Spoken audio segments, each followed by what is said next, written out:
Hi, this is Charlie Lee, and this will be my Module 3 video.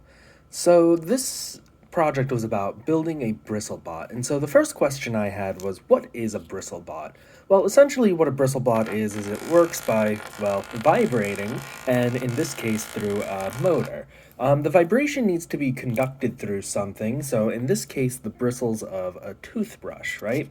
The legs will also need to be sturdy enough to hold the bristlebot up. And so what are the BristleBot's essential parts? Well, the motor and the battery, right? So the motor here is an asymmetrical motor, right? And so as it vibrates, or as it rotates, sorry, it'll vibrate and cause the BristleBot to move. And of course, you need a power source for that, so you'll need a battery, right? Of course, the cat isn't always necessary, right?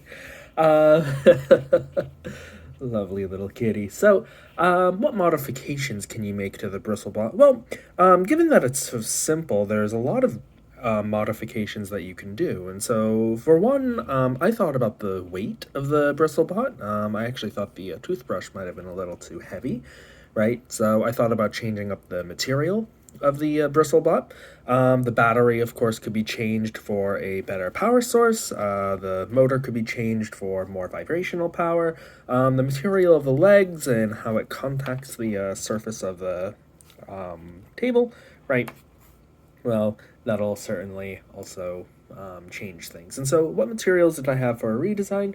Well, I have double-sided tape, right, to attach the battery and the motor. I also have a sponge. The sponge is, of course, very light, and so I should be able to use that. And then I also have pipe cleaners, and again, just to reduce the weight of the bristlebot.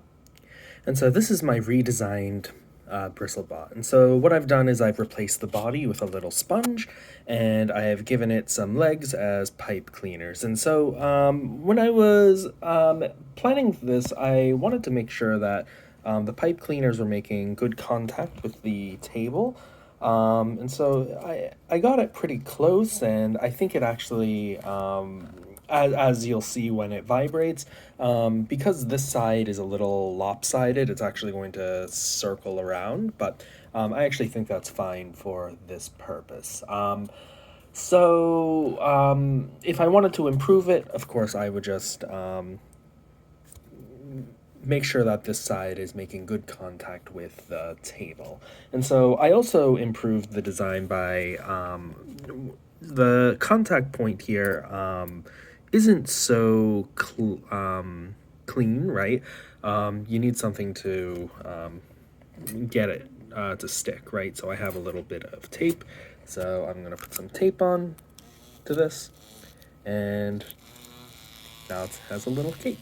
And so there it goes, right? Um, right, and hopefully that'll do it. All right. Oh no, kitty. All right. And so when it came to the STEM practices, I definitely did a lot of it when it came to the Bristlebot. So I definitely asked a lot of questions, I developed and used models, I planned and carried out investigations, I analyzed and interpreted data, right? I developed and used models, right? Another engineering practice. I used appropriate tools strategically, right? I made sense of these problems. I designed solutions.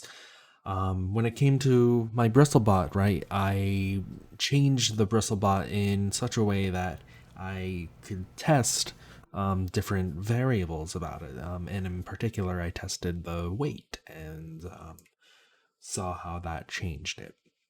Right.